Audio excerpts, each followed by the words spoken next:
สวัสดี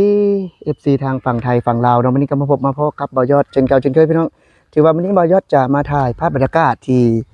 เป็นบ้านเนาะอันนี้ก็เป็นบ้านที่ได้จากการทำงานในประเทศไทยพี่น้องและบ่าวยอดจะถ่ายภาพบรรยากาศเนาะว่าหมู่บ้านที่แบบว่าเป็นญาติบ่าวยอดนะพี่น้องที่ว่าได้จากหลังและเป็นประมาณไหนเนาะนี่คือบ้านที่ได้จากการทำงานในประเทศไทยได้พี่น้องเนาะนี่ก็เป็นบ้านที่คนลาวเนาะไปทำงานประเทศไทยก็มีบ้านเนาะถึงว่าเก็บเงินเนาะฝากเงินมาสร้างบ้านพี่น้องสร้างบ้านเนาะนี่ก็คือห้านเฟืองเนาะนี่ก็เป็นบ้านที่ได้จากการทำงานในประเทศไทยนะพี่น้องบ่มีแต่หลังเดียวนะพี่น้องเนาะถือว่าเป็นหมู่บ้านที่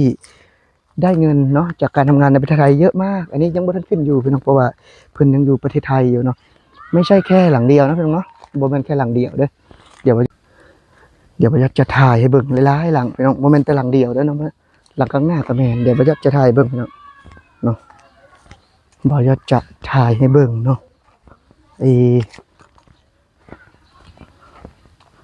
หลังข้างหน้านี่ก็แม่นพี่น้องเนาะบ่อยากจะถ่ายให้เบิ่งนี่ก็เป็นบ้านของญาติบ่อยอดเนาะที่ได้ไปทำงานในประเทศไทยพี่น้องเนาะเพิ่นบ่ได้อยู่หรอกพี่น้อง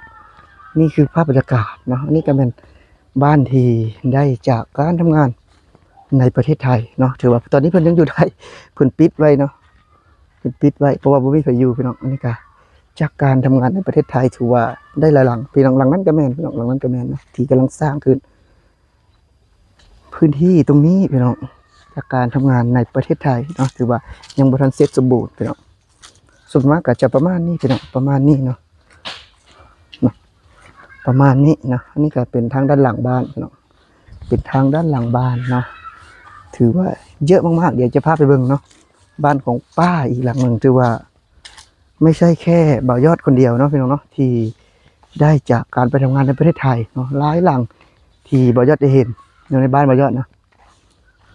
หลังนี้ก็แม่นส่วนหนึ่งพี่น้องจากกันหลายๆหลังเนาะเดี๋ยวบ่าวยอดจะพาทุกคนชมนี่คือ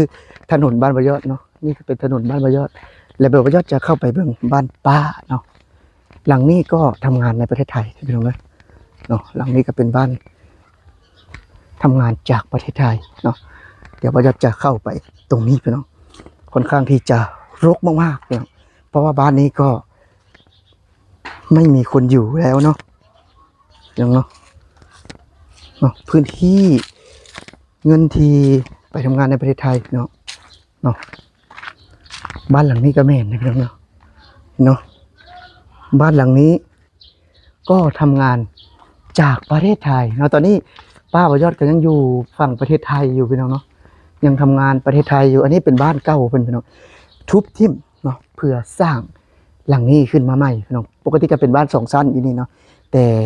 ยอมทุบทิ่มเพื่อไปทำงานหาเงินสร้างใหม่เนาะอยากได้บ้านแบบว่าทรงใหม่นะเป็นทรงโมเดิร์นนะพี่น้องเป็นทรงโมเดิร์นเนาะนี่คือบ้านป้าของบ่าวยอดจริงๆนะพี่น้องเนาะนี่นะเพิ่นก็จะสาบแค่ข้างหน้าพี่น้องข้างๆยังบ่ทันแล้วเนาะอันนี้ยังบ่ทันสาบแค่ใส่บานประตูเนาะคือปกติก็จะมีพี่ชายเนาะลูกของป้าบ่าวยอดอยู่แต่เขาไปทำธุระเนาะอยู่คนเดียวว่าซั่นซะถือว่าตอนนี้ก็คือบ่มีใครอยู่พื้นที่ตรงนี้เป็นบ้านเก่าพี่น้องเป็นบ้านเก่าเนาะที่เพิ่นทุบทิ่มนะเพิ่นทุบทิ่มเป็นบ้านเก่าเนาะแต่ว่าพื้นที่ตรงนี้ก็คือเป็นบ้านที่ได้จากการทำงานในประเทศไทยเนาะนี่ก็เป็นอีกบ่าวยอดคิดว่าบ่าวยอดคนแรกนะน่าจะเป็นบ่าวยอดคนแรกที่ได้ทำคอนเทนต์เนาะหมู่บ้านที่ทำงานในประเทศไทยเยอะมากเนาะว่าซั่นซะถือน่าจะเป็นบ่าวยอดคนแรกที่ทำคลิปแบบนี้เนาะถึงว่าหลายคนเพิ่นก็ยังบ่ทันได้เฮ็ดเนาะนี่คือเป็นบ้านพี่น้องบ่าวยอดเปิดบ่ได้เพราะว่าอ้ายบ่าวยอดบ่อยู่เนาะบ่าวยอดเปิดเข้าให้เบิ่งทางในบ่ได้พี่น้องเพิ่นใส่กุญแจว่าซั่นซะว่าเพิ่นบ่อยู่เนาะหลายหลังนะพี่น้องหลังนั้นก็แม่นพี่น้องหลังใหญ่นั้นเนาะถือว่าหลายหลังที่ได้จากการทำงานในประเทศไทยพี่น้องเยอะมากเนาะถือว่าอันนี้ก็คร่าวๆประมาณ3หลังทีนี้เนาะเพราะว่ายังบ่ได้โทรคุยกับเพื่อนบ้านเพื่อนก็มีอีก1หลังพี่น้องเดี๋ยวมื้อหน้าบ่อยากจะไปรีวิวให้เบิ่งเนาะนี่คือภาพบรรยากาศส่วนหลายคนลาวก็จะไปตามยุคตามสมัยเนาะพี่น้องเนาะบ้านนอกเข้าไปอันนี้ก็จะเป็นทรงโมเดิร์นเนาะที่แบบว่าถ้าบ้านบ่อยากก็เป็นทรงบางแงนนะพี่น้องเนาะอันนี้เขากำลังฮิตกันว่าซั่นซะเนาะแต่ว่าพื้นที่เป็น อันนี้ก็เป็นบ้านแบบว่าบ้านเก่าเพิ่นเนาะแต่ว่าเพิ่นทุบทิ่มเฮ็ดใหม่เนาะพี่น้องเนาะห้องน้ำแบบใดห้องน้ำคนลาวเนาะห้องน้ำคนลาวก็จะตั้งอยู่นอกบ้านเนาะนอกบ้านแบบนี้คือส่วนหลายก็จะตั้งอยู่นอกบ้านแบบนี้เนาะบ่ได้ตั้งอยู่ในบ้านพี่น้องอันนี้ก็เป็นห้องน้ำเนาะห้องน้ำประมาณนี้แล้วบางคนมันก็จะอยู่ในก็มีเนาะแต่บางเฮือนครัวแบบใดเฮือนครัวก็แบบนี้พี่น้องอันนี้ก็จะเป็นพื้นที่เฮือนครัวเนาะเงินมาจากไสเงินจากประเทศไทยเนาะเงินจากประเทศไทยที่มาสร้างเนาะพี่น้องเนาะเพราะว่าอ้ายบ่ยอดบ่อยู่เนาะก็เลยเปิดเข้าเบิ่งให้ทางด้านในบ้านบ่ได้เนาะและก็2หลังนั้นก็เป็นทางด้านของลูกชายเพิ่นเนาะที่อยู่ตรงนั้นนะและก็หลายๆบ้านเนาะและบ้านบ่ยอดก็อยู่ตรงนี้พี่น้องบ้านบ่ยอดก็อยู่ตรงหน้านี่เนาะอยู่ตรงหน้านี่อันนี้ก็คือบ้านบ่ยอดพี่น้องอันนี้บ่ยอดจะ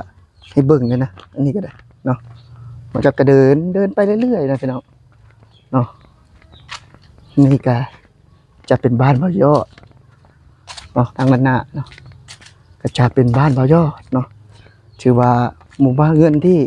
ได้จากประเทศไทยเยอะมากๆเนาะถามว่าหลายคนว่าเผาแบบนี้อาจารย์บ่เนาะสามารถเผาได้เนาะอยู่ฝั่งประเทศลาวสามารถจุดได้แบบนี้เนาะอันนี้แล้วนี่ก็คือบ้านของบ่ยอดเนาะที่ได้ทำงานจากประเทศไทยเนาะแล้วก็เนาะน้องสาวนี่เพิ่นก็ได้ไปประเทศไทยคือกันพี่น้องเพิ่นก็ตั้งเฮือนอยู่พูนอยู่เจ้พุ่นเนาะอันนี้ก็เฮือนทางเฮือนพี่สาวเฮือนเจ้เพิ่นเนาะอันนี้ก็ได้นี่เป็นนี่พี่น้องเนาะนี่คืออันนี้เป็นภาพบรรยากาศที่แบบว่า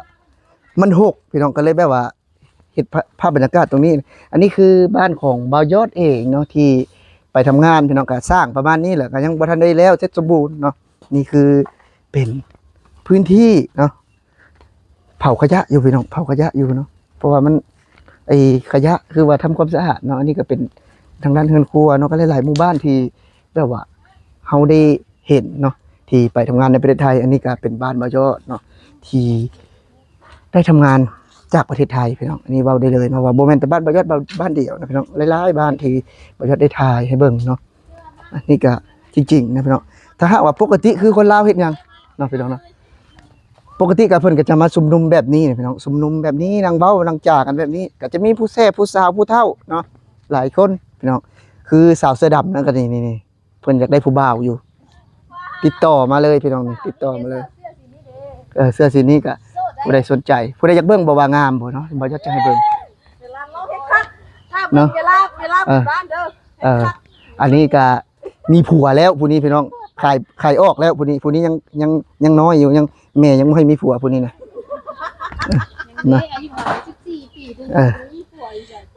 นี่คือภาพบรรยากาศเนาะพี่น้องเนาะการสำหรับผู้ใดที่เข้ามาเบิ่งก็อย่าลืมฝากกดแชร์กดไลค์กดติดตามเนาะสำหรับคลิปนี้บ่ยอดสิขอลาพี่แล้วน้องไปก่อนสบายดี